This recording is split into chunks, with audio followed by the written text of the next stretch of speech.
Ya pemirsa, Wijaya Karya Beton telah melantai di Bursa Efek Indonesia sejak tahun 2014. Rekan Rolando Sambuaga akan menyampaikan berbagai informasi untuk Anda. Silakan Ando. Ya baik, terima kasih Eliza dan pemirsa. Saham Wijaya Karya Beton telah menjadi salah satu pilihan pelaku pasar sejak pertama kali IPO 6 tahun lalu pemirsa. Dan kita akan simak seperti apa datanya. Ya, Wijaya Karya Beton atau dengan kode emiten WTON ini melakukan pencatatan perdana di Bursa Efek Indonesia waktu itu 6 tahun lalu, tepatnya pada 8 April 2014 di papan utama dengan bidang usaha industri beton cetak, jasa konstruksi, sektor basic industry and chemicals, subsektor semen. Dan kita akan saksikan bersama ini ada siapa saja pemegang saham dari WTON ini. Nah, 60% ini dipegang oleh PT Wijaya Karya Persero Tbk atau sebesar 5,2 miliar saham. Disusul dengan masyarakat juga yang kedua terbesar ini sebesar 2,8 miliar saham atau sebesar 33,1%.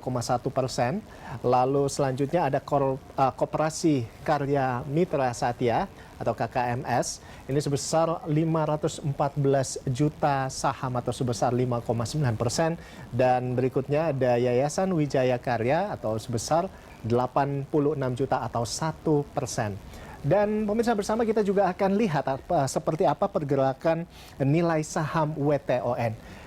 Ya, di awal tahun 2020 atau di Januari ini berada di level Rp450 per saham dan anjlok turun cukup dalam ketika pandemi COVID-19 di Indonesia pada Maret waktu itu berada di level Rp202 dan kemudian kembali menguat hingga pada bulan Juni kita saksikan ini berada di 290, namun kemudian kembali melemah terus menurun hingga pada September berada di level Rp224 per saham dan kembali menunjukkan penguatannya. Dan terakhir di 30 November di perdagangan kemarin ini kita saksikan sudah berada di level Rp350 per saham. Cukup tinggi sih kenaikannya di sini. Dan pemirsa dan Elisa, demikian yang bisa saya sampaikan, kembali ke Anda. Baik, terima kasih Rolando, dan kita kembali kepada Mas Bimo. Mas Bimo, ini kalau Anda melihat tadi pergerakan dari kinerja saham Weton ini sendiri seperti apa, dan tentunya rekomendasi Anda untuk saham Weton atau WTON ini apa, Mas Bimo? Oke, kalau dari pergerakan, mungkin untuk short term kita lihat masih ada volatilitasnya. Hanya untuk long term kita lihat sebetulnya masih ada prospek. Kalau kita punya vision sampai tahun 2021, itu Wijaya Karya Beton berpotensi untuk menguat ke 450. Makanya di sini kita masih maintain, kita punya recommendation buy untuk Wijaya Karya Beton. Hal ini didasari oleh satu, kalau kita lihat dari fundamental, secara bisnis Wijaya Karya Beton itu terdiversifikasi. Karena kuncinya untuk sektor construction adalah diversifikasi. Wijaya Karya Beton ini ada pabrik di Sumatera, di Jawa, terus juga ada di Sulawesi. Padahal kalau kita lihat itu construction, itu yang di Jawa sebetulnya yang memang paling terkena dampak signifikan.